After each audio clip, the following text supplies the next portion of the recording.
Welcome to Dusk and Empires. Tonight, we follow a young German princess who arrived in Russia speaking barely a word of the language and died its most powerful ruler in history, having quietly outlasted everyone who ever underestimated her. If this sounds like your kind of bedtime story, subscribe before you drift off. Now get comfortable, close your eyes, and let history carry you to sleep. Opening meditation. Close your eyes, if you haven't already. Let your body settle into whatever surface holds you now. Feel the weight of the day beginning to lift, slowly, the way fog lifts from a white river at first light. There is nowhere you need to be. Nothing you need to do. The hours ahead belong entirely to rest. Tonight, we travel, not urgently, not all at once, but gently backward through time. We are moving east, across the plains of Europe, across forests so vast and so dark they seem to breathe. We are moving toward a place where winter lasts half the year, where the cold is not a hardship but a presence, something that settles into the walls of every building, into the folds of every coat, into the silences between conversations.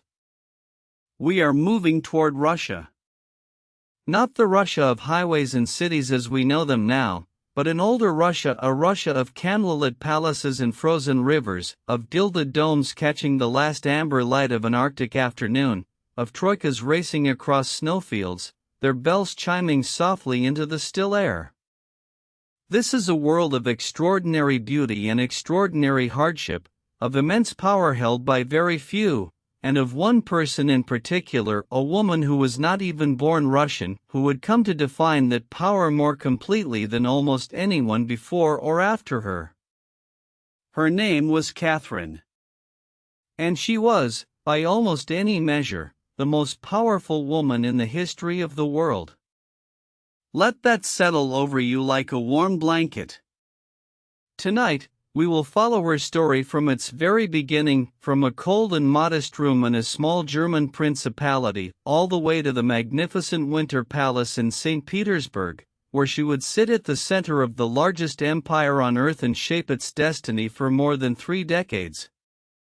There is no rush. We will move slowly, carefully, taking time to feel the textures of the rooms she walked through, the weight of the decisions she carried, the extraordinary inner life of a woman who read, and thought, and loved, and ruled with a depth that still astonishes those who study her. Let your breathing slow.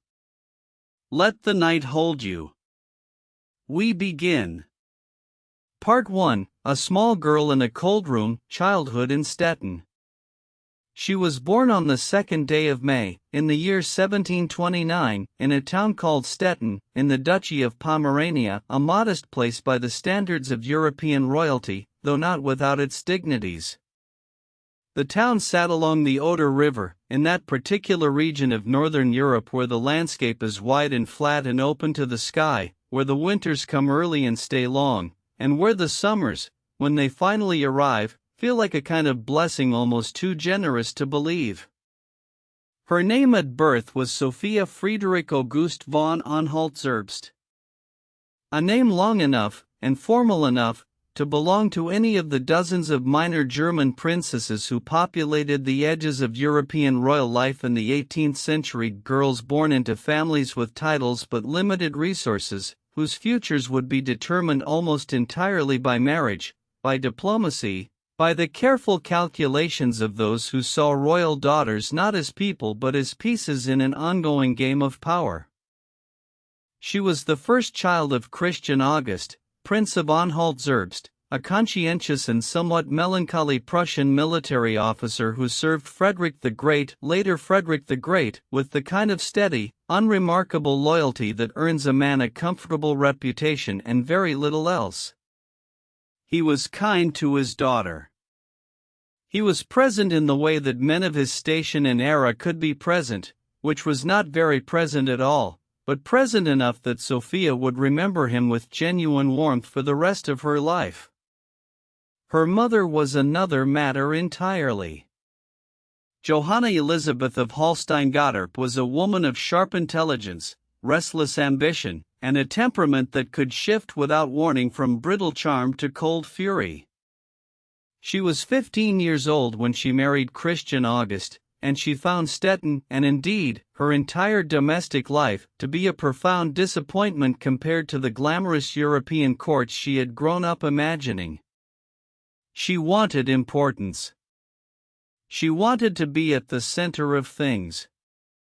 And her daughter, clever and capable from the earliest age, was both a source of hope and a source of resentment, someone who might one day achieve what Johanna herself had been denied, and therefore someone to be shaped and managed and, when necessary, diminished. The tension between Sophia and her mother would run, like a cold current beneath warm water, through the entire first chapter of Sophia's life. But let us spend a moment in the rooms of Sophia's childhood. They were not grand rooms. The family lived in the castle at Stettin, and while the word castle carries with it a certain romantic weight, the reality of the space was considerably more austere. Stone walls that held the cold well into spring. High ceilings that made the fires seem smaller than they were. A perpetual drafting quality to the air, as though the building itself had never quite been persuaded to retain warmth. Sophia grew up in these rooms attended by a French governess named Babette Cardel, Mademoiselle Cardel, who would prove to be one of the most important influences of her early life. It was Cardel who taught Sophia to read with real pleasure. It was Cardel who introduced her to French literature, to the habit of following an idea wherever it led, to the notion that thinking clearly was not merely useful but beautiful. French was, at this moment in European history, the language of civilization itself, the language of philosophy, of diplomacy, of every court worth inhabiting. And under Cardel's patient instruction, Sophia acquired it thoroughly, fluently, with the kind of ease that suggested something more than aptitude, something closer to genuine love for the way ideas could be arranged in language to illuminate the world.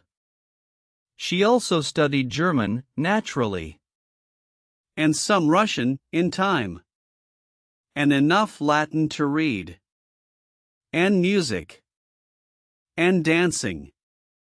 The usual curriculum of a princess of modest means who nonetheless understood that her future depended on being accomplished, being appealing, being the kind of person that powerful people would want in the room. And she was appealing. Even as a child, there was something about Sophia that drew people in, not beauty exactly, though she was pretty enough by the standards of the day. It was more a quality of attention. She listened with a focus that made the speaker feel genuinely heard. She asked questions that were a little more precise than people expected. She remembered details, the name of a person's mother, a conversation from 3 months ago, with a specificity that surprised and flattered. These were not accidental qualities. They were, in part, natural. She was simply made that way, with a mind that reached outward. But they were also developed, consciously and deliberately, by a girl who understood from quite a young age that her survival and her advancement depended on the goodwill of others, and that goodwill was something you cultivated with care and consistency, not something you could demand. Her father saw these qualities and was quietly proud. Her mother saw them and was calculating. And Sophia, navigating the space between their different forms of attention, learned something invaluable: how to be in a room with people who had power over her without ever giving them cause to regret having that power. How to be charming without being threatening. How to be ambitious without appearing so. She was, in other words, already becoming Catherine. One episode from her childhood deserves particular attention, because it tells us something essential about the woman she would become. When Sophia was around 7 years old, a preacher came to Stettin to give a sermon on the text from the Gospel of Matthew, "Blessed are the meek, for they shall inherit the earth." It was a standard enough piece of Christian doctrine, and the congregation received it with the usual mild attentiveness. But Sophia, sitting in her pew, was troubled by it. After the service, she pulled her governess aside and said, in effect, "Why should the meek inherit the earth? Surely it is the capable, the active, the determined, surely they are the ones who shape the world. Why celebrate passivity?" She was 7 years old. Cardell, who was a wise woman, did not dismiss the question. She engaged with it seriously. And in that small exchange, a child refusing to accept or receive truth at face value, an adult taking the child's skepticism seriously, you can see the outline of what Sophia would become, someone who questioned everything, who read everything, who would one day correspond with Voltaire and Diderot and Montesquieu not as a patron collecting interesting minds but as a genuine intellectual peer. But that is years away yet. For now, she is a child in a cold room in Stettin, reading by candlelight, watching the Oder River freeze each November and thaw each April, waiting, without quite knowing she is waiting, for her life to begin. Part 2, The Journey to Russia. An invitation changes everything. The world of 18th-century European royalty was a world in which marriage was the primary instrument of foreign policy, and the market for eligible princesses was, at any given moment, both vast and intensely competitive. Families like Sophia's, minor nobility with respectable bloodlines but limited funds, existed in a kind of perpetual readiness, holding their daughters in reserve against the possibility that some larger court, some more significant power, might come looking. And in the winter of 1743, when Sophia was 14 years old, a letter arrived that changed everything. The letter came from Russia. More specifically, it came from the court of Empress Elizabeth, the daughter of Peter the Great, a woman who had seized the throne of Russia in a dramatic palace coup in 1741 and who now ruled the largest country on earth with an iron will somewhat concealed beneath a passion for French fashion and extended celebrations. Elizabeth was searching for a bride for her nephew and heir, the Grand Duke Peter, a nervous, physically unimpressive young man who was the grandson of Peter the Great through the female line, and who had been brought to Russia from Holstein and made heir to the throne through the complex calculations of dynastic succession. Elizabeth needed a bride for Peter who met certain criteria. She should be Protestant by upbringing, because a Russian conversion would be required, and it was easier to ask a Lutheran to convert to Orthodoxy than to ask, say, a Catholic. She should be German, because Elizabeth's own mother, Catherine I, had been of humble birth, and the Empress was sensitive to questions of lineage. She should be young enough to be shaped by the Russian court before she developed opinions of her own. She should be pretty enough to satisfy Peter, who was, in most ways, a difficult young man to satisfy. And she should come from a family without the political weight to be a problem. The Anhalt-Zerbst family met all of these criteria almost exactly. Sophia was Protestant. She was German. She was 14. She was, by reliable report, lovely and intelligent and adaptable. And her family, while noble, was nobody's idea of a geopolitical threat. Johanna Elizabeth was barely able to contain herself. This was precisely what she had dreamed of. Her daughter, bride to the heir of Russia.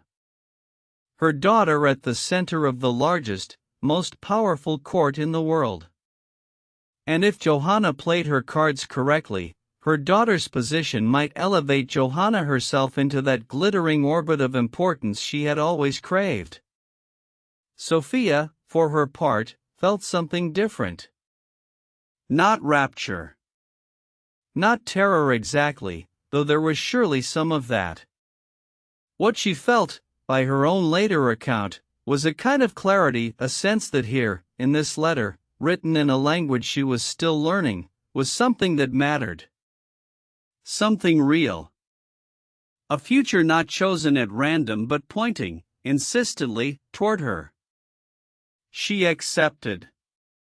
Of course she accepted. She had no real choice. In the formal sense, her mother would have accepted on her behalf regardless. But Sophia accepted in her heart as well, with the full force of her considerable will, because she understood, even at 14, that Russia was an opportunity unlike anything her life in Stettin could ever have produced. In late January of 1744, Sophia and her mother set out on the long journey east.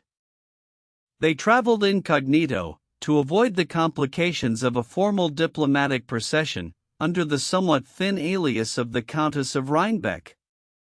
They moved by sled. For the most part, the January roads of Prussia and Poland and Russia were better served by runners than by wheels, and the sleds were not uncomfortable, padded with furs and heated to a degree by the shared warmth of bodies. But the cold was still formidable. This was a northern European winter in the year 1744, long before the insulations and heating systems that we now take for granted, and the journey took weeks, through landscapes of extraordinary bleakness and beauty, fields of snow that extended to every horizon, forests of bare birch trees standing in rows like pale sentinels, frozen rivers that the sleds crossed without slowing, as though the ice were simply another kind of road. Sophia watched it all with the particular attention that would be characteristic of her for the rest of her life. She noticed how the light changed as they moved east, taking on a different quality, a winter clarity that was sharper and somehow more serious than the light she had grown up with. She noticed how the architecture changed, the onion domes beginning to appear on the horizon, gilded and improbable against the white sky. She noticed how the faces of the people they passed changed, broader, perhaps, more weathered, with expressions that seemed to hold entire winters in their composure. She was falling in love. Not with any person. Not yet, though that would come. She was falling in love with Russia itself. When they arrived in Moscow in February of 1744, for the Russian court was still in the old capital at that time, before St. Petersburg had fully assumed its role, the reception was overwhelming. The Empress Elizabeth received them with a warmth that was genuine and slightly overwhelming, a large, imperious, magnificent woman who swept into rooms the way weather sweeps in, filling every corner. She inspected Sophia with the frank appraisal of someone who had been expecting a certain thing and was, on the whole, satisfied to find it. And the Grand Duke Peter, Sophia's intended, was produced for inspection. He was not what she had hoped for. Peter Fedorovich, as he had been renamed in the Russian style, was 17, angular, and already showing signs of the character that would define his brief reign and terrible end. He was, in the kindest assessment, immature, obsessed with toy soldiers, with Prussian military drill, with Holstein rather than with Russia, which he seemed to actively dislike. He was not unintelligent, but his intelligence was narrow and distracted, unable to follow a thread of consequence to its conclusion. He drank too much. He was sometimes cruel without malice, which is perhaps the worst kind of cruelty. Sophia looked at him. She took his measure with the same clear gaze she brought to everything. And she understood, in that first meeting, that she was not going to be rescued or completed by this marriage. She was going to have to rescue herself. She kept all of this entirely to herself. What she showed the court and the Empress, and Peter, was warmth, enthusiasm, and an apparently limitless appetite for becoming Russian. She threw herself into the study of Russian with an intensity that alarmed her German attendants and delighted the court. She practiced her Russian at night until she was so exhausted that she fell asleep still murmuring verb conjugations. She developed pneumonia from sitting in cold rooms in her nightgown, refusing to stop her study even when the fire had gone out. When Elizabeth heard about this, that the young princess had endangered her health through sheer determination to learn the language of her new country, she was deeply moved. It was precisely the kind of gesture that the Russian court valued. Not just diligence. Sacrifice. Proof that this foreign girl genuinely wanted to belong.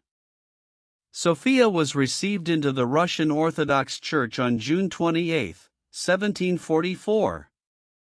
She was given the name Yekaterina Alexeyevna. Catherine. She was 15 years old. And she had just taken the most important step of her life. Part 3: The Grand Duchess' Years of Waiting and Learning. The marriage took place on August 21, 1745. Catherine was 16. Peter was 17. The ceremony in the Kazan Cathedral in St. Petersburg was of the elaborate, incense-heavy Russian Orthodox variety: hours of standing, of chanting, of candles, of priests moving in slow golden procession. The candlelight caught the gold and silver of the icons and threw it back in warm shifting patterns across the faces of the assembled court, which was enormous, because Elizabeth had wanted this to be an occasion. And it was an occasion. A magnificent one, by the standards of the day. There were celebrations for 10 days afterward, balls and banquets and fireworks and theatrical performances and all the forms of entertainment that the Russian court deployed when it wished to demonstrate that it could afford anything. And at the end of all of it, Catherine found herself alone in a room with her husband, beginning a marriage that was, by almost any measure, one of the strangest and most difficult unions in the history of European royalty. Peter seems to have had no idea how to be a husband. He was still, at 17, more interested in drilling his toy soldiers on the bedroom floor than in the woman who had been placed beside him. He drank. He practiced the violin badly and at length. He talked, constantly, about Prussia and about his admiration for Frederick the Great, a subject that became increasingly awkward as Russia's relationship with Prussia deteriorated in the years that followed. Catherine, for her part, was warm, patient, and beneath the warmth and patience, increasingly resolved. If her marriage could not be a source of companionship, she would find companionship elsewhere. If it could not feed her mind, she would feed it herself. And she began, in those long years between her wedding and her ascent to power, to do the thing that would make her, eventually, more than just a consort. She read. This sounds simple. It was not simple. It was, in fact, one of the most deliberate and consequential habits that any ruler of her age developed, and it set Catherine apart from almost every other sovereign of the 18th century, male or female. She read not for pleasure alone, though she took enormous pleasure in it, but with the purposeful hunger of someone who knows they are preparing for something immense and wants to be ready. She read Voltaire, his essays, his histories, his satirical novels. She read Montesquieu's The Spirit of the Laws, that great work of Enlightenment political philosophy, which argued that laws and governments should be adapted to the particular character and conditions of the people they serve. She read Diderot and D'Alembert's Encyclopédie, that vast, radical, thrilling project to catalogue all human knowledge and subject it to the scrutiny of reason. She read history, Roman history, French history, the history of Russia before Peter the Great, that shadowy medieval world that even many educated Russians knew only vaguely. She absorbed these texts not as a student memorizing lessons but as a mind genuinely engaged, questioning, comparing, noting contradictions, forming opinions. And she wrote, too. Notebooks filled with observations, with analyses, with the tentative beginnings of her own thinking about government, about power, about what it might mean to rule well. All of this was invisible to most of the people around her. She was still, formally, the Grand Duchess, a subordinate figure, legally beneath the Empress Elizabeth and barely above a servant in terms of actual authority. She had no income of her own that was reliable. She had no power. She had, for much of this period, no children, which was the primary reason she was there at all, and her childlessness was a source of constant anxiety and whispered judgment from every quarter of the court. Elizabeth watched her with a mixture of approval and suspicion. Catherine was exactly the kind of useful, presentable figure the Empress had wanted for her heir. But she was also, Elizabeth could not help noticing, rather more capable than expected. Rather more popular than Peter. Rather more significant. The Empress responded to this, as powerful rulers often do when they sense a subordinate becoming capable, by curtailing Catherine's freedom. Catherine's correspondence was monitored. Her friendships were scrutinized. Her mother, Johanna, whose intriguing on behalf of Frederick the Great had become embarrassingly transparent, was expelled from Russia. This was devastating. In one sense, Catherine was fond of her father, and the expulsion cut her off from family, but in another sense it was clarifying. She was, now, truly alone in this country. She had no family to rely on. She had only herself. And she had, increasingly, allies. Catherine was exquisitely, unfailingly good at making allies. She understood, she had always understood, since childhood, that power is not simply institutional. It is personal. It lives in the loyalty and goodwill of individuals.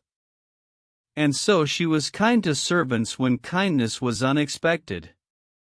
She remembered names, histories, preferences. She made the people around her feel seen and valued, which is perhaps the oldest and most effective form of political genius. She also had lovers. Let us not gloss over this, because to do so would be to misrepresent both Catherine's life and the world she inhabited. Marriage at the 18th century Russian court was not, for the upper classes, necessarily a romantic institution. It was a dynastic one. And in a court where the Empress herself maintained a succession of official favorites, the concept of marital fidelity was understood very differently than it would be in a bourgeois household. Catherine's first significant love was a young officer named Sergei Saltykov, charming, handsome, and probably not as clever as she was, which did not prevent her from being genuinely, deeply attracted to him. Their affair was an open secret at court. It was, in fact, almost certainly encouraged by Empress Elizabeth herself, who was desperate for Catherine to produce an heir and who had presumably concluded that Peter was not going to be the instrument of that production. In 1754, Catherine gave birth to a son, Paul, in the anglicized form. The boy was immediately taken from her by Elizabeth and raised in the imperial nurseries, which was customary but not, for that reason, any less heartbreaking. Catherine held her son for a matter of hours and then watched him carried away by the Empress's ladies, into those formal rooms where she was not welcome, where she was not a mother but merely the woman who had provided the necessary child. She went back to her books. She went back to her conversations, her letters, her steady quiet cultivation of the people and the ideas that would, in time, be what she needed. She was waiting. She had learned, by now, the supreme discipline of waiting, not passive waiting, not resigned waiting, but the active, fully engaged waiting of someone who knows what they want and knows that the moment for it has not yet come. Among the alliances she formed during these long years, perhaps the most important was with a cluster of officers and courtiers connected to a family called the Orloffs, 5 brothers, all soldiers, all large and physical and devoted to Catherine with the uncomplicated loyalty of men who had decided she was worth serving.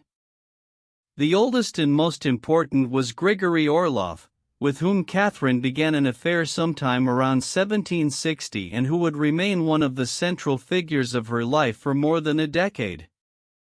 Grigory was not brilliant, not by Catherine's standards, anyway. But he was brave and loyal and possessed of a kind of elemental force that Catherine found enormously attractive.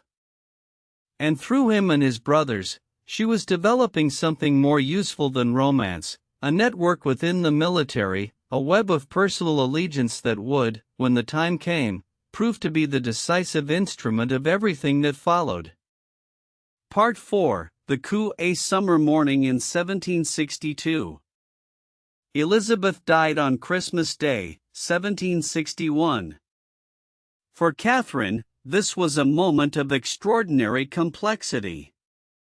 It was, on one level, a loss. Elizabeth had been a difficult figure, controlling and sometimes harsh, but also the organizing principle of the world Catherine had lived in for 17 years. Whatever the Empress's failings, she had been consistent, comprehensible, a known quantity. And the world was about to become rather less comprehensible. Because the new emperor was Peter III. Her husband. The man with the toy soldiers and the bad violin playing and the inexhaustible admiration for Frederick the Great. Peter III's reign lasted 6 months. In some of those months, he managed to accomplish things that were not entirely without merit. He issued a decree liberating the Russian nobility from mandatory state service, which was genuinely popular with the upper classes. But his overall performance as emperor was so spectacularly misguided, so consistently alienating to the people and institutions whose support he needed, that he might almost have been trying to create the conditions for his own removal. He wore Prussian military uniforms at formal Russian occasions, publicly flaunting his preference for the enemy that Russia had been fighting for years. He reversed Russia's alliances and made a separate peace with Prussia, abandoning all the gains that Russian soldiers had bled for during the 7 Years' War, to please Frederick, whom he worshipped with an embarrassing intensity. He offended the Orthodox clergy by threatening church property and expressing contempt for Russian religious practices. He insulted his officers. He humiliated his wife publicly. That last point was perhaps his most consequential error. Catherine was not merely popular by the time Peter came to power.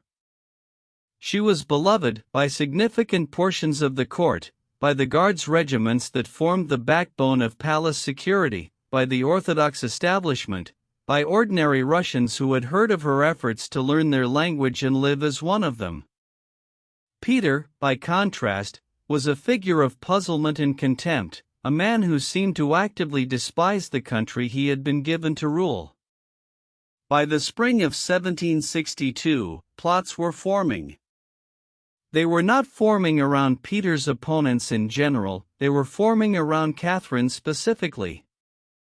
The question being asked, in drawing rooms and officers' quarters and midnight conversations, was not whether Peter should be removed but whether Catherine should replace him. And Catherine, who had been waiting for something like 17 years, understood that the moment had arrived. The coup happened on the morning of June 28, 1762. By some accounts, it was almost accidental in its timing, a slightly premature alarm, a soldier who had drunk too much and said too much, a rumor running through the barracks that Catherine was about to be arrested. Whatever the precise trigger, the effect was immediate. Catherine's allies in the Izmailovsky regiment declared for her before dawn. Other regiments followed in rapid succession, each group of officers appearing to swear allegiance with a fervor that suggested they had been waiting for exactly this opportunity.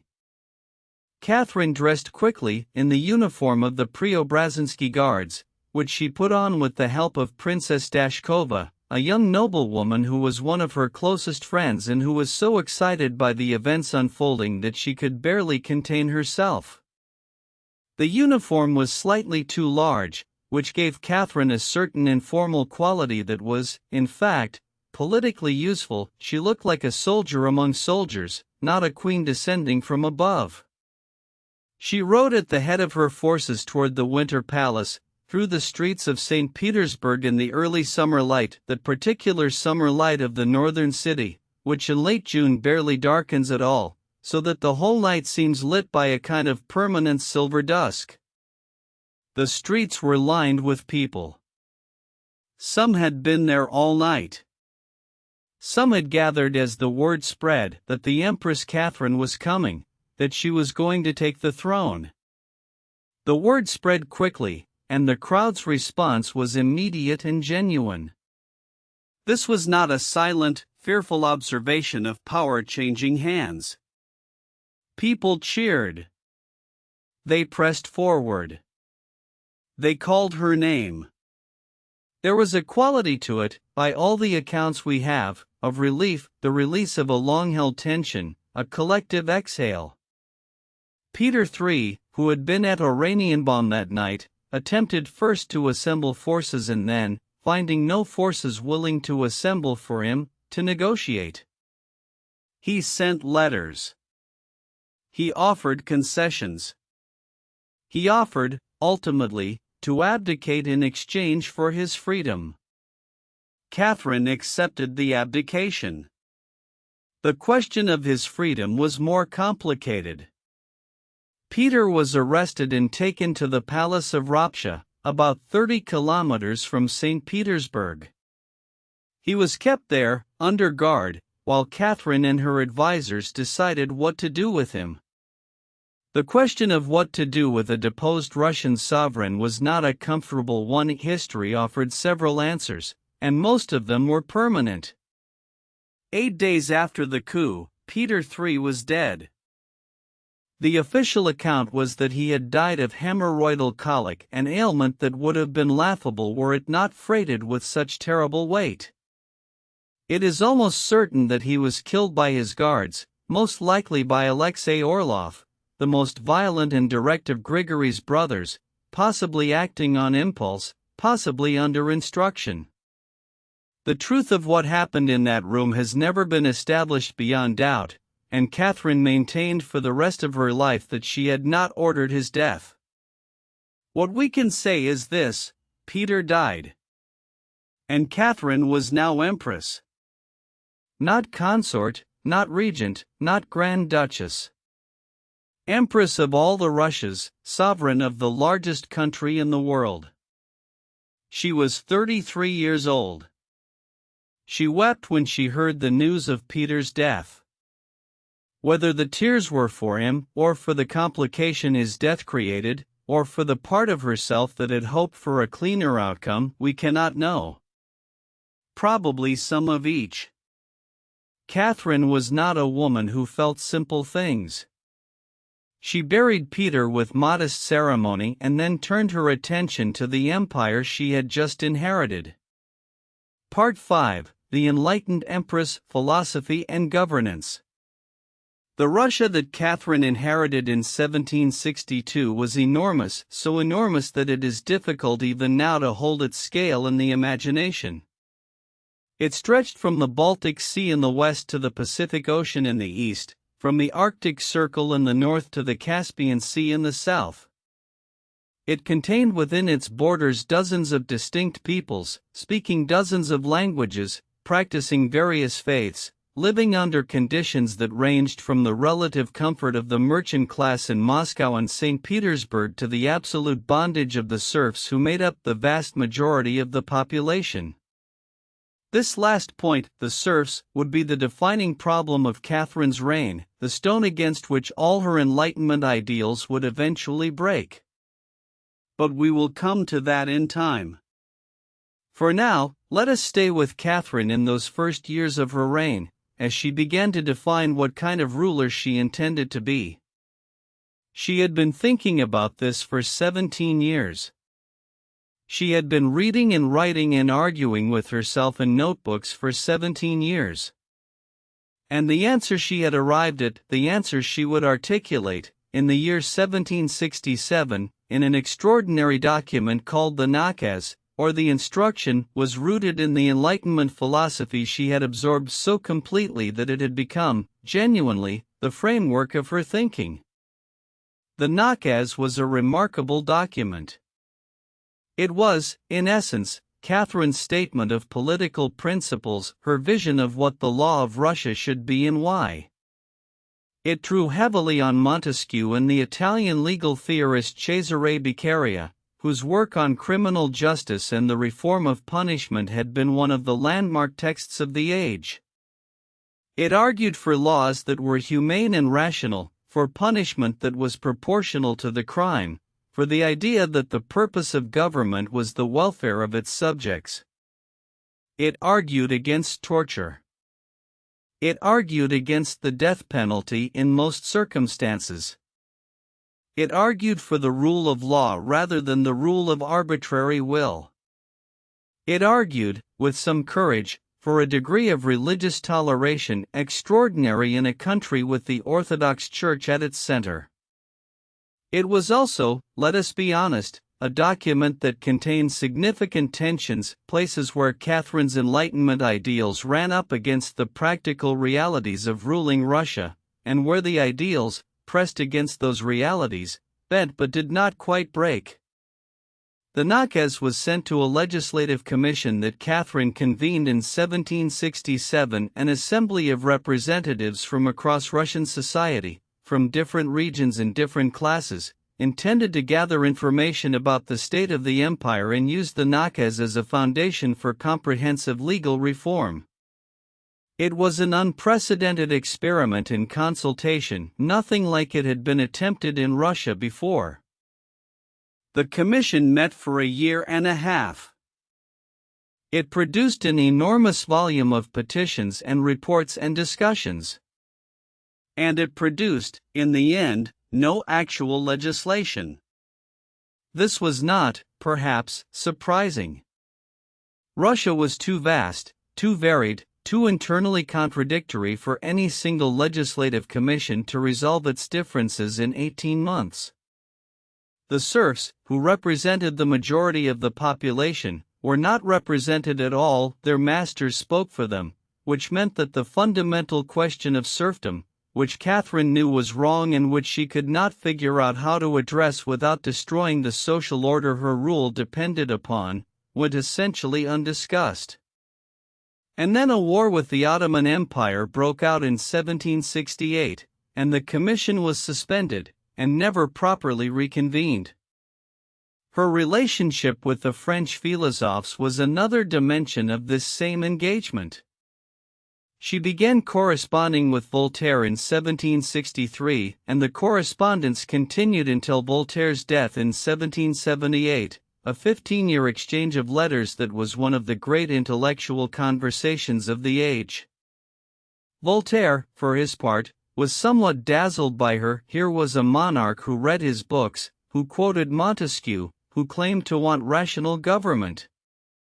He called her the Star of the North.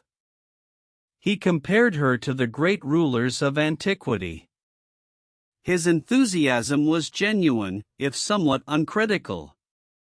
Catherine cultivated this admiration carefully. She understood that the philosophes were the opinion makers of European civilization, that their approval shaped how educated people across Europe understood her reign. And she wanted to be understood, and admired, and engaged with as a serious thinker. She invited Diderot to St. Petersburg.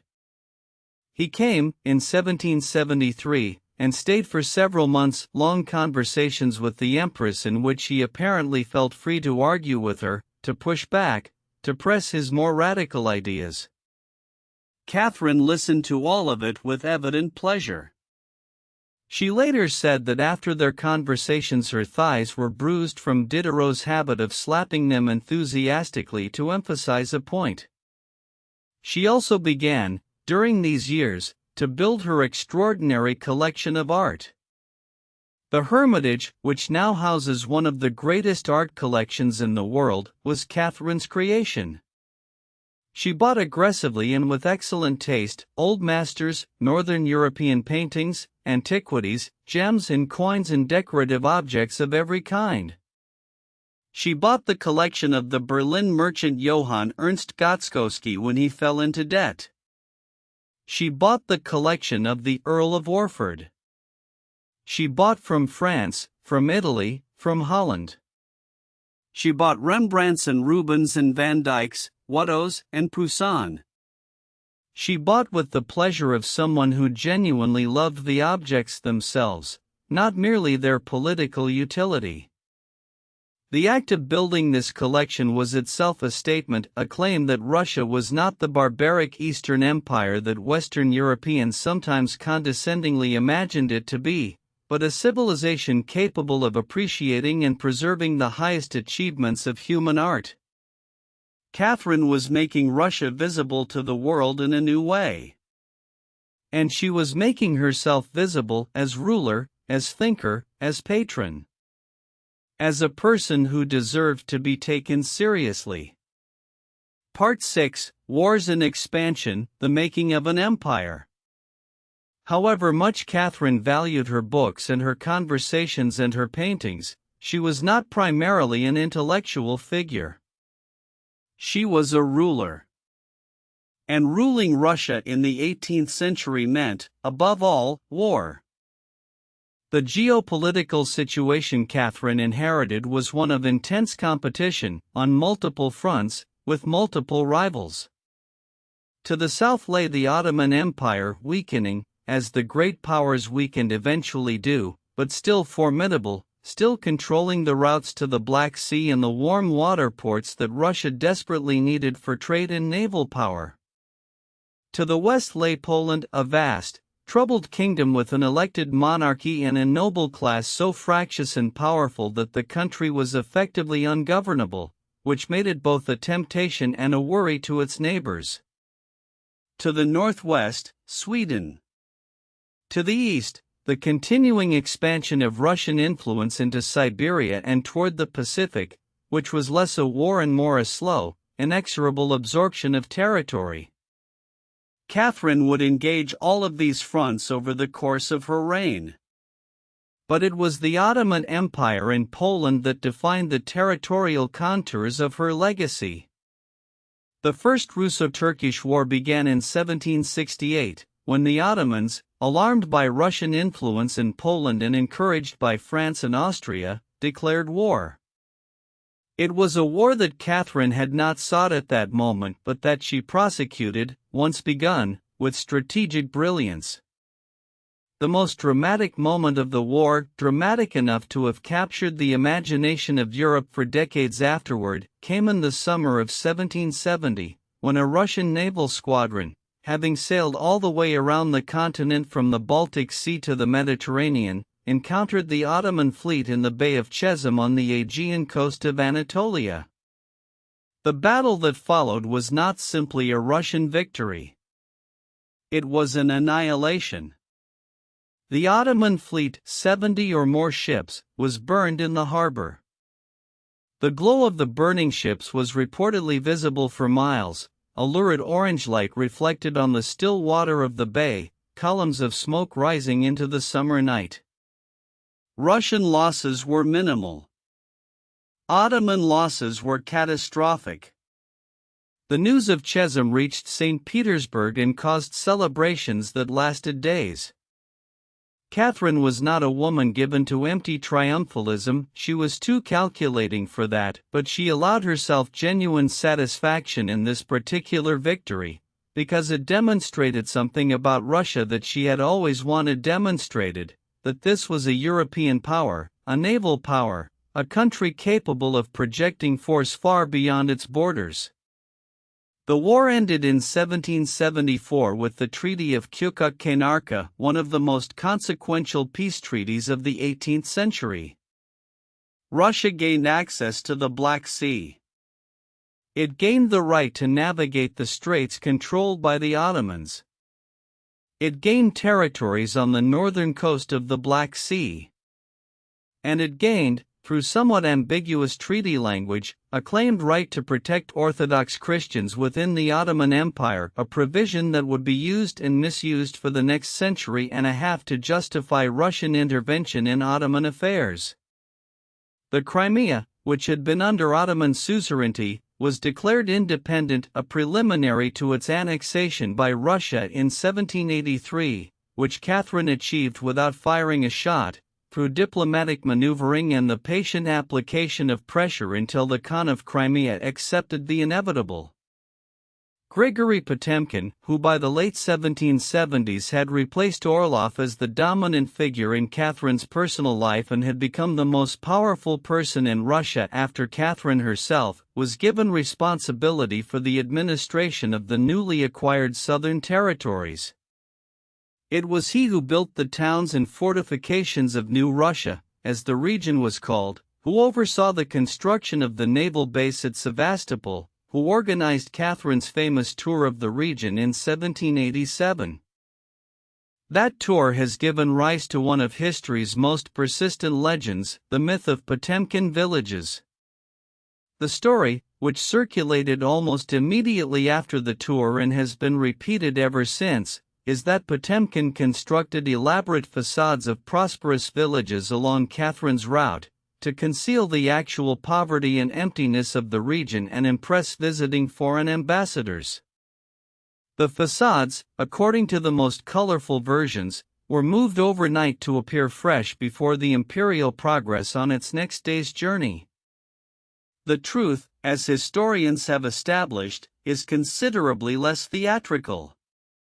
The villages Catherine saw were real. The towns were real, though perhaps shown to best advantage. What Potemkin practiced was a kind of aggressive presentation emphasizing the achievements, minimizing the problems, creating a spectacle of progress rather than a completely honest accounting of current conditions.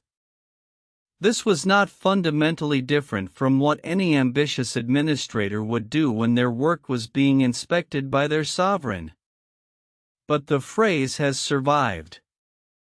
And it survives because it captures something true about the relationship between power and performance, about the way rulers construct narratives of success that serve their purposes, a practice that is not peculiar to Potemkin or to Russia. The partitions of Poland were a different matter entirely, more deliberate, more cynical, and more consequential for the long arc of European history. Poland in the 18th century was a country in a slow crisis, internally divided, constitutionally dysfunctional, unable to reform itself because the nobility's right of liberum veto meant that any single nobleman could block any legislation in the same.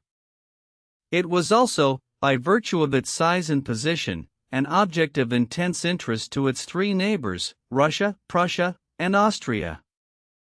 The first partition of Poland occurred in 1772, a coordinated annexation by all three powers that removed roughly one-third of Poland's territory. Catherine's Russia took the largest share, a substantial block of territory in what is now eastern Belarus and Ukraine. The partition was justified by all three powers with elaborate legal arguments, none of which were convincing, and by the practical argument that Poland was ungovernable and someone responsible had to take charge. There were two more partitions. The second, in 1793. The third, in 1795.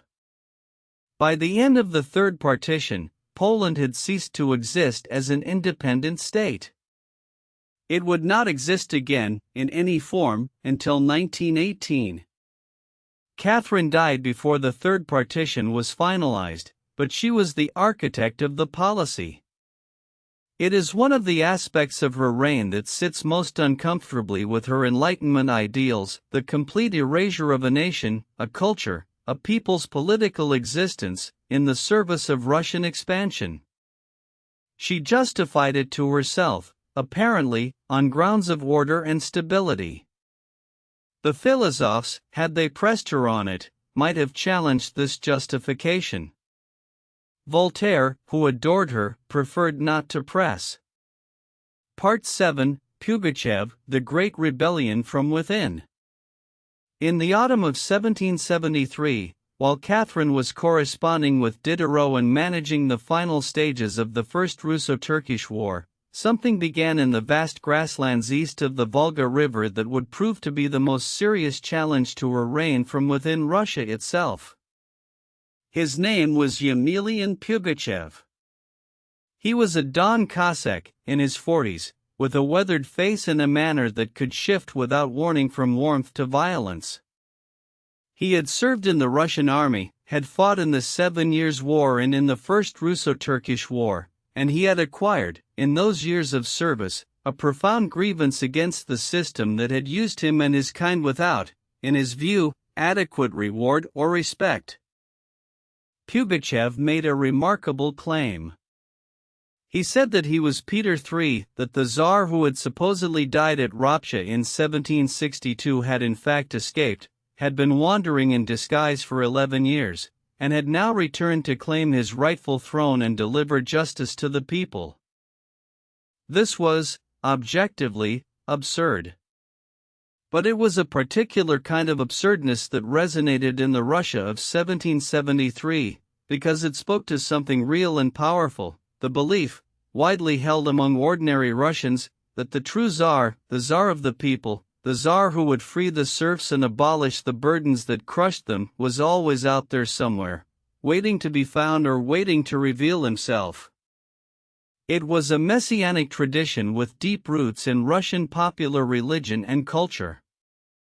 And Pugachev, who was a gifted demagogue with a genuine charisma, knew how to work within it.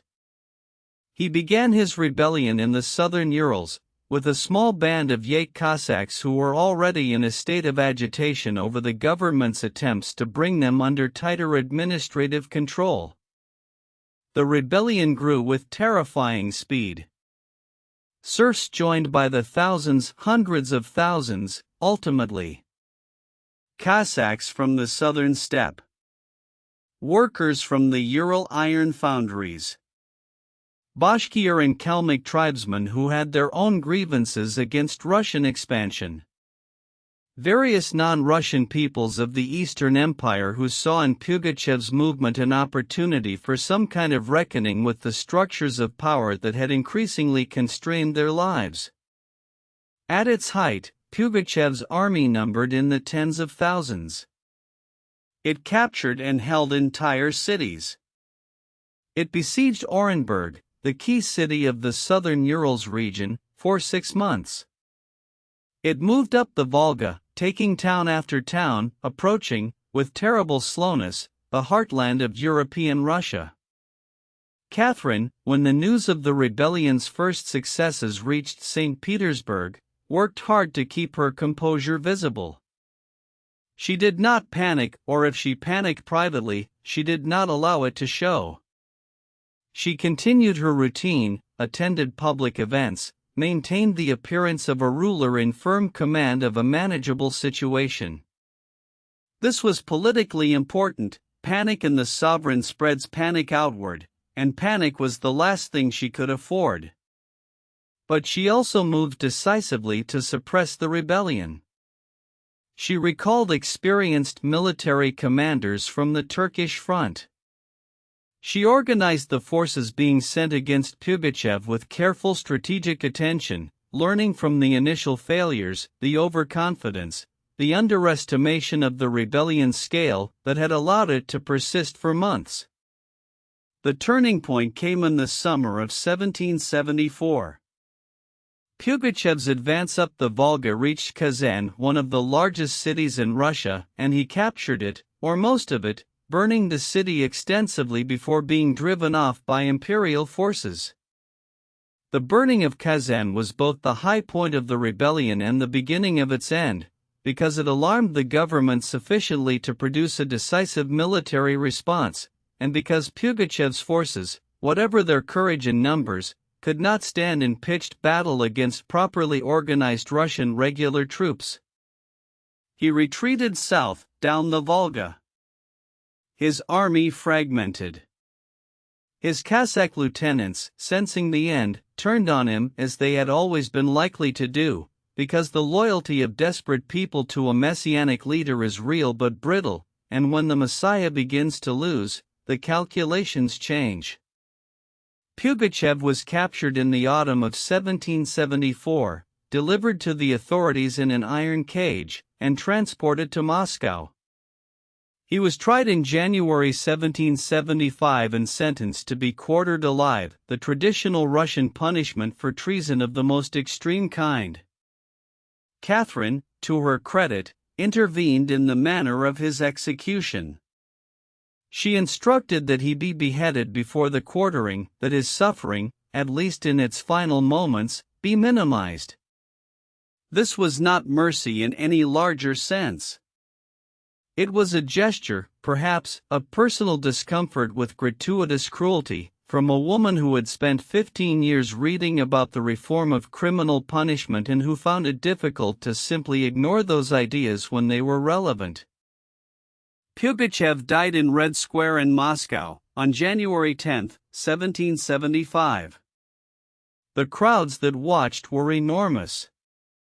The silence, by some accounts, was absolute. Catherine drew several conclusions from the rebellion that shaped the rest of her reign.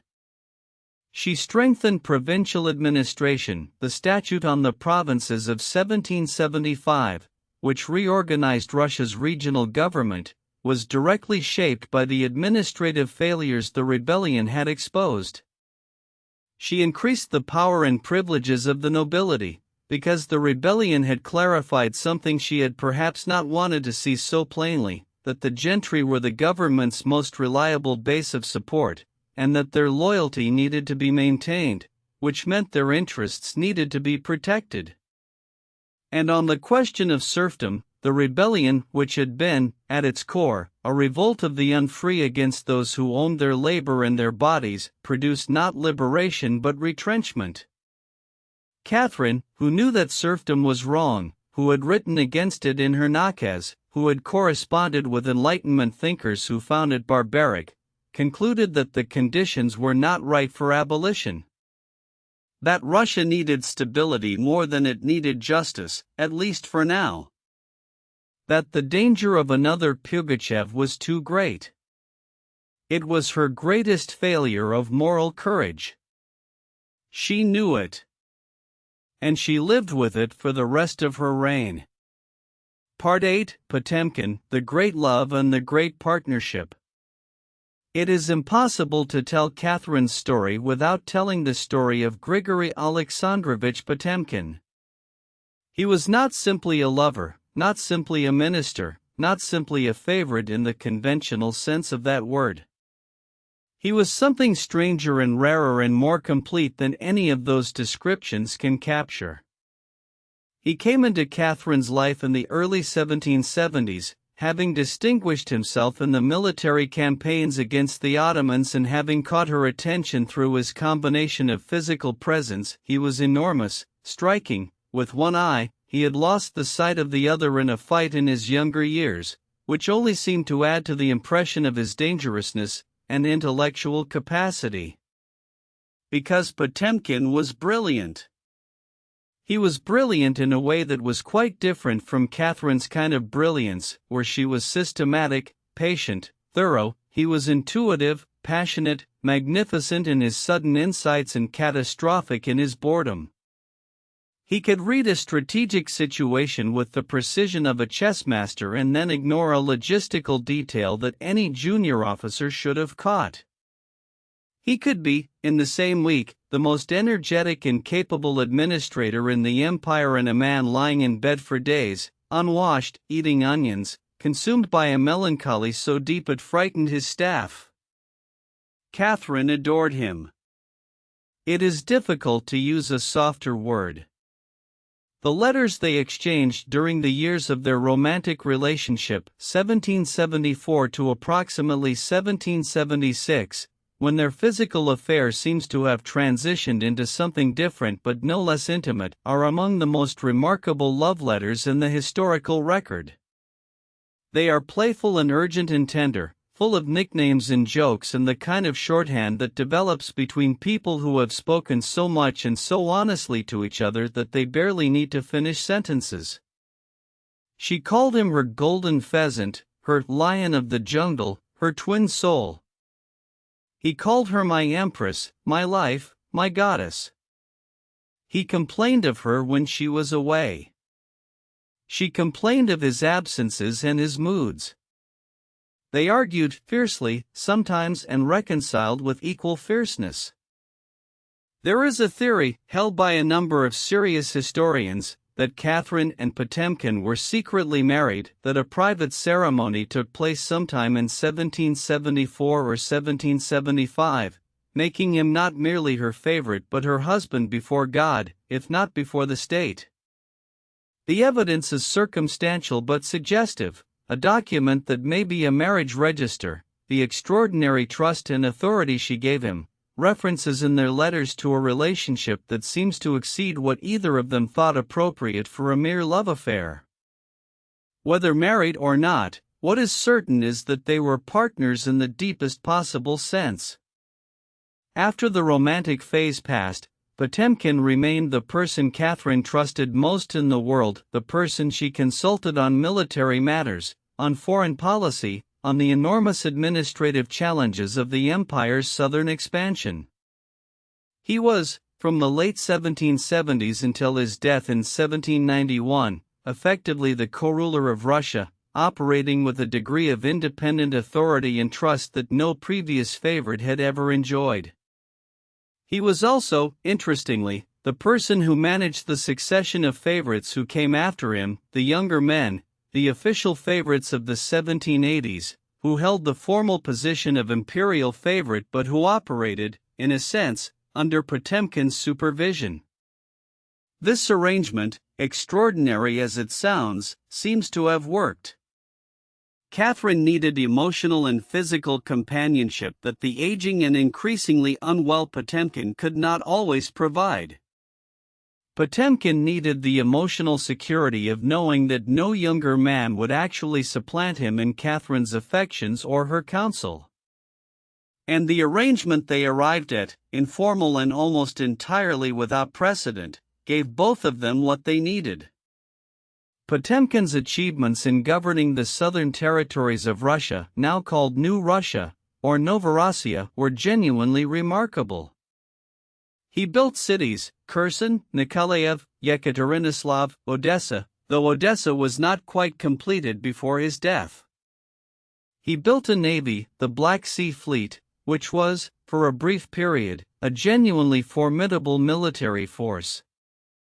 He attracted settlers to empty steppeland, Russians, Ukrainians, Germans, Greeks, Armenians, Jews, Serbs, a remarkable diversity of peoples drawn by land grants and tax exemptions and the particular offer, which few things can match in the history of human migration, of a fresh start somewhere new. He was also grandiose, extravagant, and sometimes absurd in his self-presentation. He threw parties of legendary excess. He kept enormous household staffs at public expense. He made promises he could not always keep. He was, in short, a man of enormous capacities and enormous flaws, which may have been precisely why Catherine found him so compelling and so irreplaceable.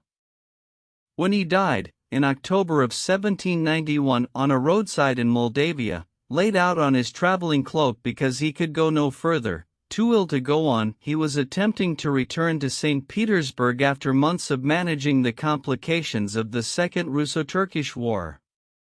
He died, at 52, with his head in the lap of his niece Countess Branicka, a woman who had loved him devotedly, while the steppe stretched away in every direction, flat and immense and indifferent.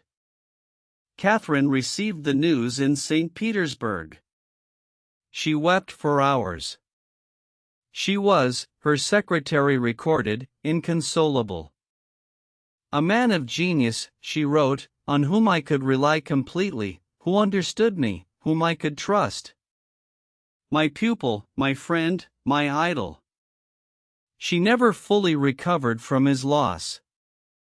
The last 5 years of her reign, busy, still productive, still politically significant, had about them a quality of incompleteness, as though a certain kind of light had gone out of the world. Part 9: The Favorites, Love, Power, and the Question of Character. Among the subjects most eagerly taken up by those who wished to diminish Catherine, and there were many, both in her lifetime and after, was the subject of her lovers. Her favorites. The men who occupied the official position of imperial companion, who were given apartments in the Winter Palace, stipends, gifts, ranks, and a proximity to power that inevitably attracted suspicion. There were, depending on how one counts, somewhere between 12 and 20 men who held or partially held this position over the course of Catherine's 34-year reign. Some were significant figures: Grigory Orlov, who held the position for 12 years and who remained devoted to Catherine long after their romantic relationship had ended. Grigory Potemkin, whose story we have told. Others were young men of charm and beauty and relatively limited depth who served as companions for shorter periods, whose historical significance is mostly biographical rather than political. The gossip about these relationships was immense, both in Catherine's time and afterward, and it was often vicious. Stories circulated that multiplied her lovers beyond any number of reality, that attributed to her appetites and behaviors that were fantastical rather than factual, that drew on the ancient tradition of using female sexuality as a weapon against female power, implying that any woman who exercised authority must have done so through sexual manipulation, that her real power was her body rather than her mind. Catherine was aware of this tradition. She could not have missed it. And she responded to it, characteristically, not by retreating from her emotional and personal life but by continuing it on her own terms while working, through the substance of her governance, to make the dismissive narratives less credible. What she cannot have entirely escaped noticing, however, is the double standard in operation. Peter the Great had taken mistresses freely and been celebrated for his virility. Frederick the Great's personal life was the subject of speculation but not moral condemnation. Male rulers throughout European history had maintained lovers, had fathered illegitimate children, had lived personal lives of considerable complexity, without any suggestion that this complexity undermined their fitness to rule. Catherine chose to take lovers because she was a person with a strong emotional and physical nature, and because her circumstances, her terrible marriage, her position, the particular structure of 18th-century Russian court life, made a more conventional romantic existence impossible. She found, in the series of relationships she maintained, companionship, affection, stimulation, comfort. These are not trivial needs. They are, in fact, among the most human needs there are. The most significant of the later favorites was Alexander Lanskoy, a young officer who was Catherine's companion from 1780 until his death in 1784, at the age of 26. The relationship between Catherine, who was 51 when they met, and Lanskoy was, by all accounts, genuinely tender. He was not simply decorative, as some of the shorter-lived favorites seem to have been. He shared her love of art and literature. He read with her. He seems to have loved her, in his way, with something approaching real feeling. The last favorite was a young man named Platon Zubov, who came into Catherine's life in 1789 when she was 60 and he was 22. He was handsome and ambitious and considerably less substantial than his predecessors, and Catherine's attachment to him, which endured until her death, has sometimes been described as the one relationship of her personal life that was not on equal or near equal terms. Zubov was not her intellectual peer. He was not her political partner. He was, perhaps, simply someone who made a woman of 60 feel less alone. She gave him enormous gifts and extraordinary influence, and he used the influence, in the years after her death, with an arrogance that reflected no credit on either of them. But in her lifetime, he made her comfortable, and sometimes that is enough. Part 10: The Great Catherine: Legacy in Art, Law, and Civilization. By the 1780s, Catherine was in the fullness of her power. She was in her 50s, physically robust still, working long days that began before anyone else in the palace had risen, writing letters and reading dispatches and meeting ministers in the quiet hours before the court came to life. She slept, by report, 6 hours a night, never more. She drank strong coffee in quantities that alarmed her doctors. She took cold baths each morning, which she credited with maintaining her energy and her clarity. The Russia over which she presided was transformed from the Russia she had inherited. Not entirely, the fundamental structures of serfdom, of autocracy, of the relationship between the nobility and the state had all survived her reign, sometimes strengthened rather than reformed. But in other ways, the transformation was profound. The empire had grown dramatically. The territories gained through the Turkish wars and the partitions of Poland had added enormous swaths of land, most of what is now Ukraine and southern Russia, Crimea, Belarus, Lithuania, and parts of Poland proper.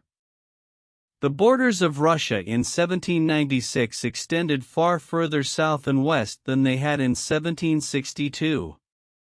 The population had grown as well, partly through territorial acquisition, but also through natural increase and the relative stability of Catherine's reign compared to the chaos that had preceded it. St. Petersburg had been transformed physically. Catherine was a builder on an extraordinary scale. She added to the Winter Palace. She commissioned the small Hermitage and then the large Hermitage to house her growing art collection.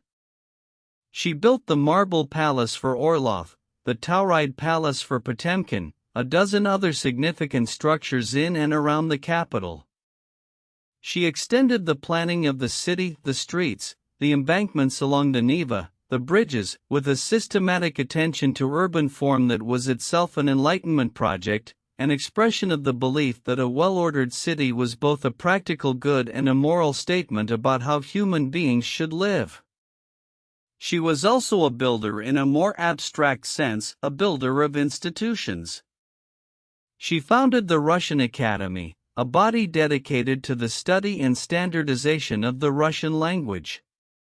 She founded or reorganized hospitals, schools, and the first institutions in Russia dedicated to the education of women. The Smolny Institute, which opened in 1764, was the first state institution in Europe established specifically to educate young women from the nobility, and which would continue operating, in various forms, for more than a century. She created foundling homes for abandoned children, in the wake of her reading of Enlightenment arguments that even the most disadvantaged members of society deserved the protection of the state. She established new medical facilities, brought in foreign doctors and scientists, supported the introduction of smallpox inoculation. She had herself inoculated, publicly, in 1768, to demonstrate that the procedure was safe and to encourage its adoption throughout the empire. This last act is worth dwelling on. The 18th century was an age of epidemic disease, and smallpox was among the most feared, a killer and maimer of extraordinary reach, that cut across class boundaries with a democratic savagery that the nobility found particularly alarming. The new technique of variolation, the deliberate inoculation with mild smallpox material, had been developed and was being advocated by Enlightenment physicians, but it was regarded with deep suspicion by much of the public, who feared it would bring disease rather than prevent it. Catherine, characteristically, had read everything on the subject. She had corresponded with the English physician Thomas Dimsdale, who came to Russia to administer the procedure.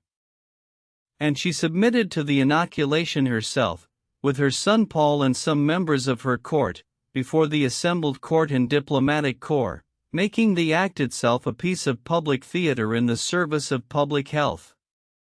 Her charter to the nobility, issued in 1785, was perhaps the most significant domestic legislation of her reign. It codified and extended the freedoms of the Russian noble class, exempting them from corporal punishment, securing their property rights, establishing local assemblies through which they could manage some of their own affairs. It was, in one sense, a reward for their loyalty during and after the Pugachev rebellion. In another sense, it was a statement of what Catherine understood as the foundation of stable governance, a landowning class with defined rights and defined responsibilities, serving as the middle layer of administration between the autocratic center and the vast, ungovernable countryside. The charter to the towns, issued the same year, extended some similar protections to the urban merchant and artisan class, less dramatic than the nobility's charter, but significant as a recognition that these groups, too, had legitimate interests that the state should acknowledge. What was absent, conspicuously, painfully absent, was any comparable legislation for the serfs. The people who actually worked the land, who were bought and sold with the estates they were bound to, who had risen in their millions behind Pugachev's banner, they received nothing from the charter era but a tightening of the legal structures that defined their bondage. This is the wound at the center of Catherine's domestic legacy. She knew it was wrong. She said so, in documents that were sometimes not intended for public view, with a directness that makes her awareness unmistakable. She wrote, at various points, that serfdom was contrary to natural law, contrary to Christian ethics, contrary to the principles of enlightened government. And she did nothing to end it. The reasons she gave herself, and they were not entirely dishonest reasons, were reasons of stability. The nobility, whose cooperation she depended on to govern an empire of this size, derived their wealth and their power almost entirely from the labor of their serfs. Any move toward emancipation that was meaningful rather than symbolic would have threatened the foundation of their position, and therefore the foundation of Catherine's own. After Pugachev, after watching what happened when the bottom of Russian society expressed its rage in the language of fire and blood, she had concluded that the risk of destabilization was too great. But there is another way to read this. She was, for all her reading and her idealism, a child of the 18th century, shaped by the particular assumptions of her class and era in ways she could not entirely transcend. The Enlightenment she had absorbed was a philosophy largely written by and for educated men of the propertied class.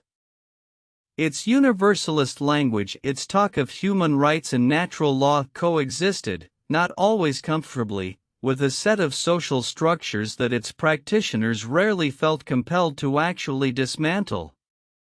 Catherine was not worse than her contemporaries in this respect.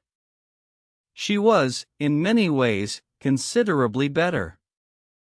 But she was not capable of the revolutionary leap that genuine emancipation would have required. That leap would have to wait for Alexander II, a century later, and when it came too late and too incomplete to prevent the catastrophe that followed. She made Russia visible to Europe as a civilization rather than merely a power. She made it legible, a place with institutions, with culture, with a legal tradition, with an educated class capable of engaging with the ideas that were transforming the rest of the world. She was not solely responsible for this. But without her, it would have looked very different. Part 11, The Empress in Winter, the Final Years. As the 1780s gave way to the 1790s, Catherine aged.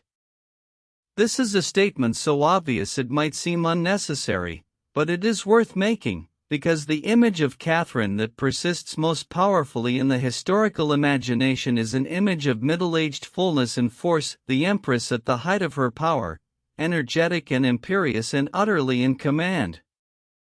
The Catherine of the final decade was a different figure, and she deserves to be known in that aspect of herself as well. She lost people.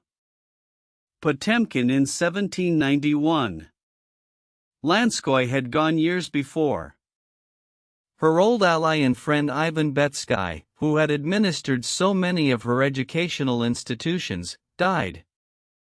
Her correspondence, which had always been her most reliable comfort, the way she stayed connected to the intellectual life of Europe and to the friends she had accumulated over decades, became increasingly elegiac, touched by the awareness that the generation she had grown up with was passing.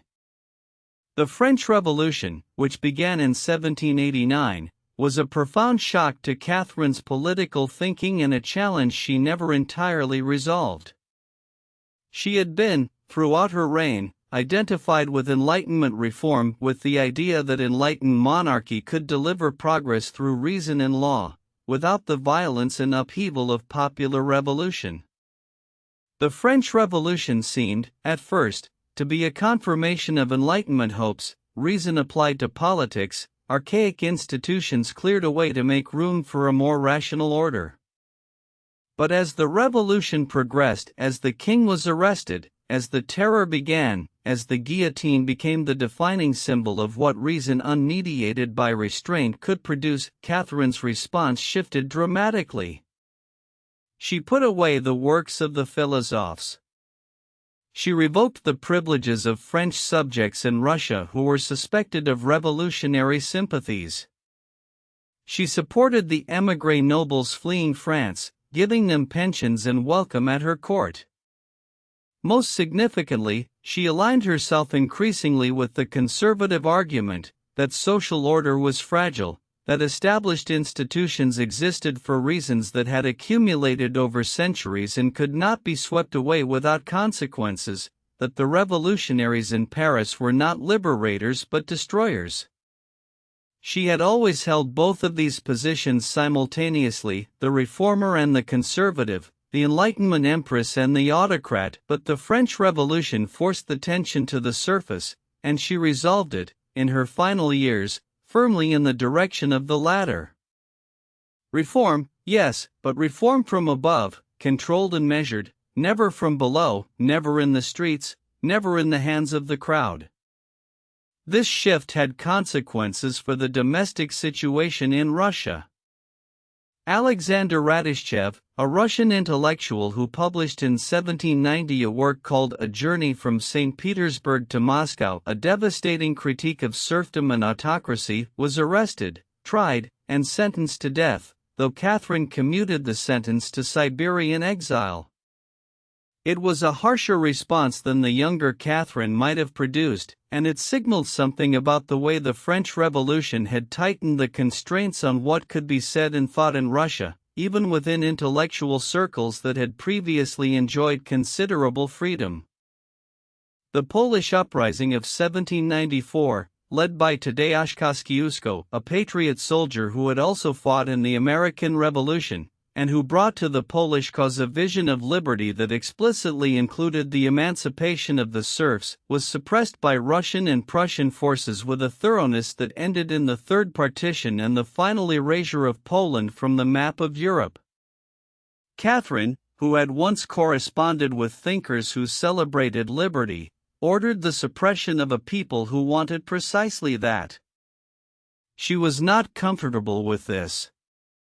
She was not, in her private moments, indifferent to the contradiction. But she had concluded, as rulers often conclude, when the alternative to contradiction is the loss of everything they have built, that the contradiction was sustainable, and that the alternative was not. In her final years, she devoted considerable energy to the question of succession. She had long ago effectively sidelined her son Paul, whom she had never been close to and whom she regarded with a mixture of maternal guilt and genuine alarm at his character and his political ideas. Paul had grown up aware that his mother did not trust him, and this awareness had done nothing to improve either his character or his ideas.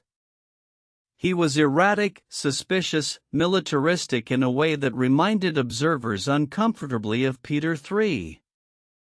Catherine's preferred solution was to bypass Paul entirely and pass the throne directly to her grandson Alexander, a beautiful, charming boy whom she had taken from his parents and raised herself, designing his education with the kind of careful attention she brought to everything, hiring the Swiss tutor Frederick Caesar de la Harpe to instruct him in Enlightenment political philosophy, trying to create, in her grandson, the ideal ruler she had never quite been able to become herself.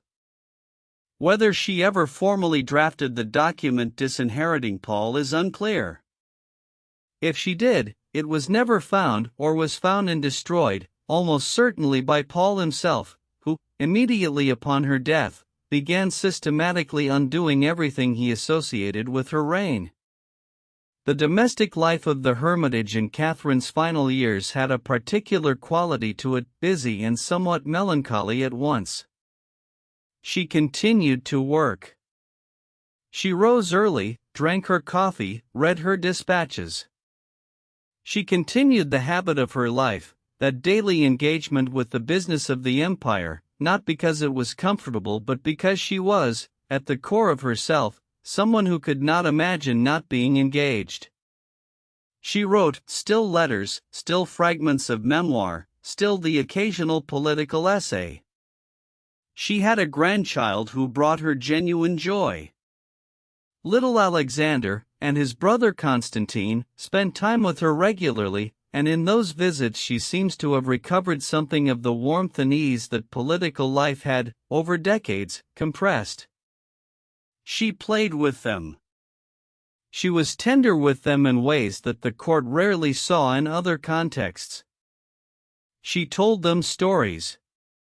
One imagines her in those moments, the most powerful woman in the world, sitting in one of the gilded rooms of the Winter Palace, surrounded by the art she had spent a lifetime collecting, the light from the Neva coming through the tall windows, the children laughing, and somewhere beneath all of it the immense weight and the immense achievement of 34 years spent reshaping a civilization. She was, in those moments, simply a grandmother. Simply a woman at the end of a very long, very full life, taking the pleasure of the present moment. The stroke came on the morning of November 16, 1796. She had risen at her usual hour, taken her coffee, spoken to her secretary. She had been in apparently normal health the night before, had played cards, as was her evening habit, and had retired without unusual complaint. The stroke struck her in her dressing room, sometime in the mid-morning hours. She collapsed. She was found by her attendants on the floor. She never regained consciousness. She died the following evening, November 17, 1796, in the 68th year of her life and the 35th year of her reign. Paul, who had been summoned from Gatchina, arrived and took immediate control. Within hours, he had begun what can only be described as the systematic dismantling of his mother's legacy, recalling her officials, reversing her policies, exhuming the body of Peter III from its modest grave and placing it beside Catherine in an elaborate joint state funeral, as though to insist, posthumously, on the legitimacy of a man his mother had removed from power. It was a gesture of extraordinary pettiness, and it tells us something about the depth of Paul's resentment. But resentment, however bitter, could not undo what Catherine had built. The institutions, the territories, the art, the legal framework, the tradition of enlightened rule, these things persisted, imperfectly, partially, transformed by the decades that followed, but present still.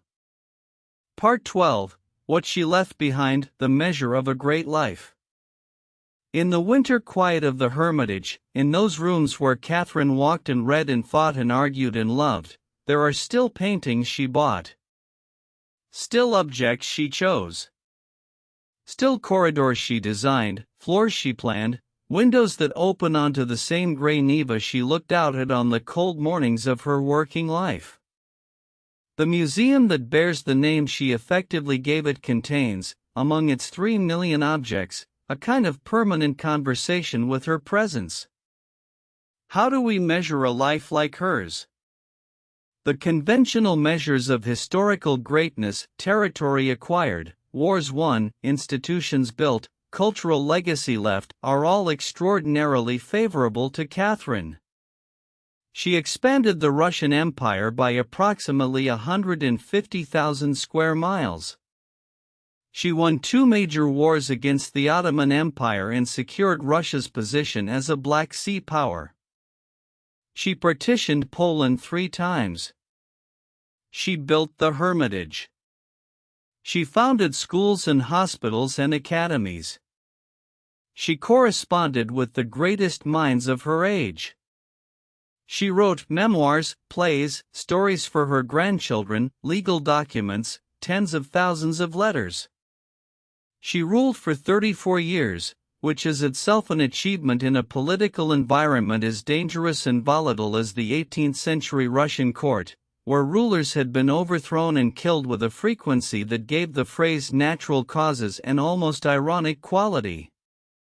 She ruled not by terror, not primarily, not systematically, but by intelligence, by cultivation, by the patient and consistent accumulation of goodwill and loyalty and competence among the people around her.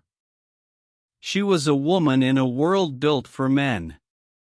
Not merely built for men, built specifically to exclude women from the exercise of power, except in the most constrained and mediated forms.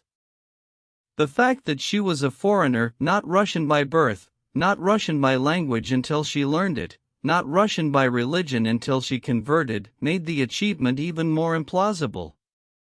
She had no natural constituency, no inherited base of support, no family network to draw on once her mother was expelled and her father died.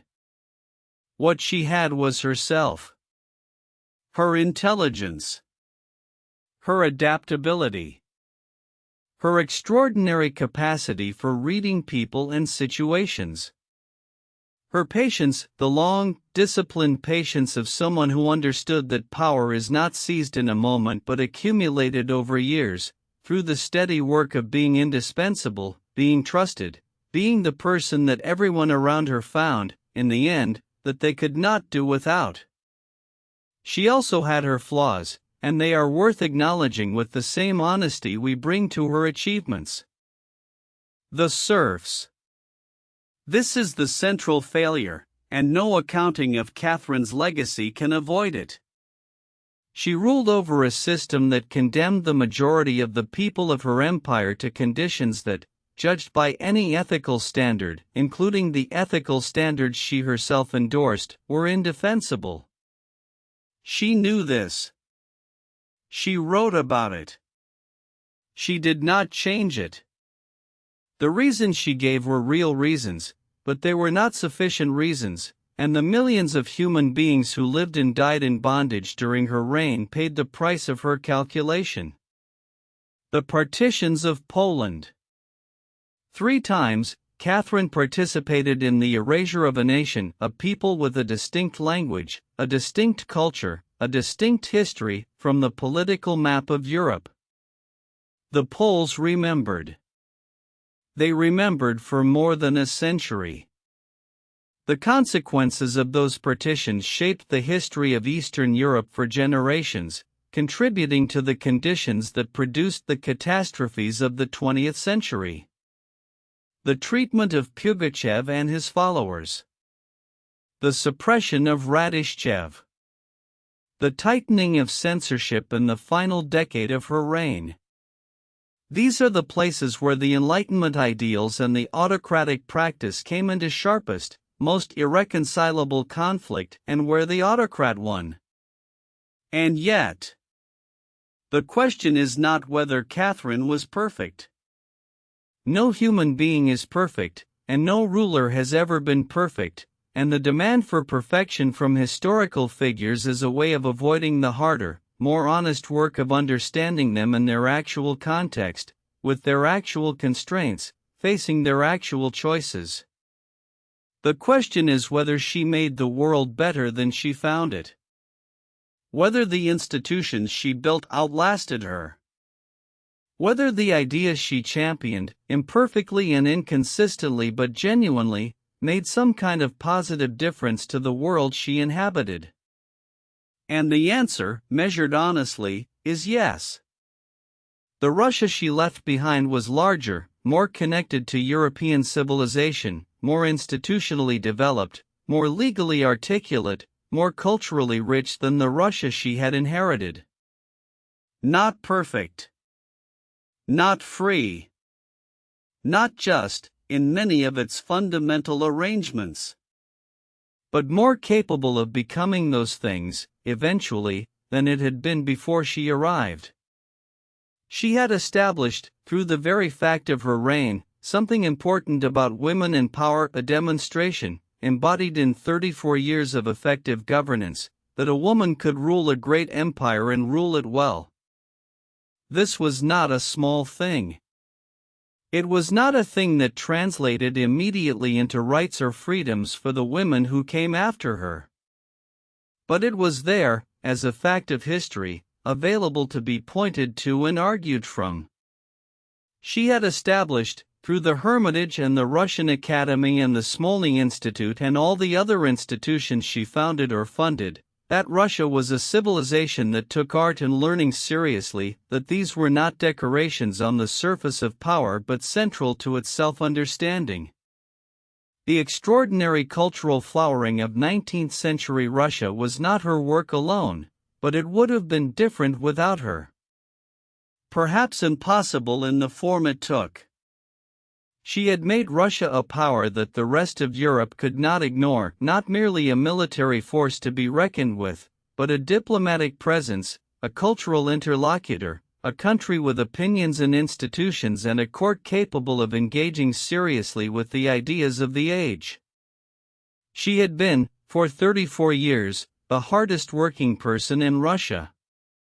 Up before dawn. Reading dispatches while others slept. Thinking, always thinking, about the problems that confronted her and the best available solutions. Whatever else might be said about her, she worked. She took the responsibility of power seriously, with a consistency that is rare in any context and was extraordinary in hers. There is a letter she wrote, very late in her life, to her old friend Baron Grimm, in which she describes her ideal of a human existence, a life of constant engagement, of reading and thinking and conversation in action, a life that never becomes merely habitual, that retains to the end its quality of genuine encounter with the world. She wrote it at 65, and it reads like the description of the life she had actually lived. That, perhaps, is her deepest legacy. Not the territories or the treaties or the paintings or the institutions, though all of these matter enormously. It is the demonstration, embodied over a long and difficult and remarkable life, that power and intellect and humanity are not mutually exclusive.